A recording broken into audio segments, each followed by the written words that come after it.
The experiences of paddling on Lake Superior are really powerful experiences. And I'm a pretty mediocre photographer, but I'm a pretty good woodworker. So that's really kind of the medium that I should try to express those experiences in.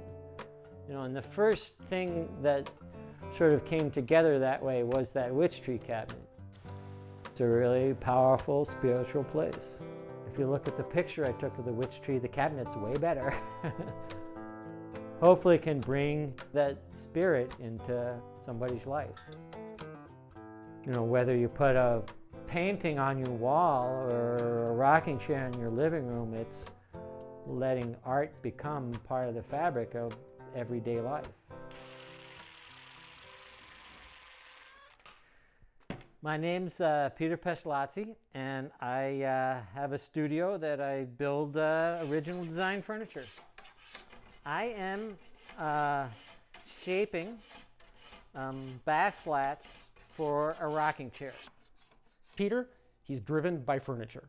By the time you're here doing this, the piece is already built. It's the design elements are really what turned both of us on.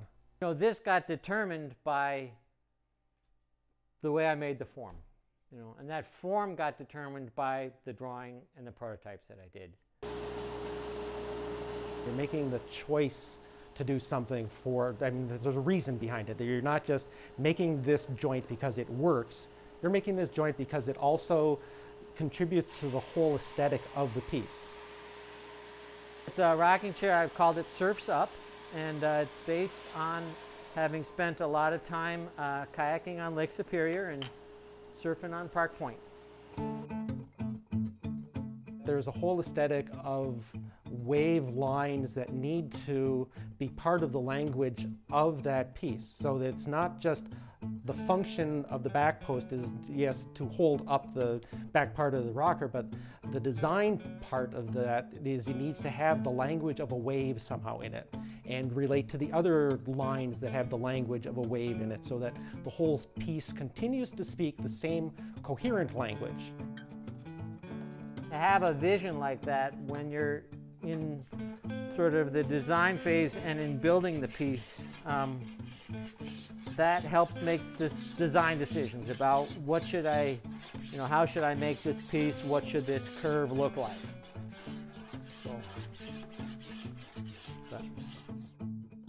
Somebody said, how long did it take you to make this chair?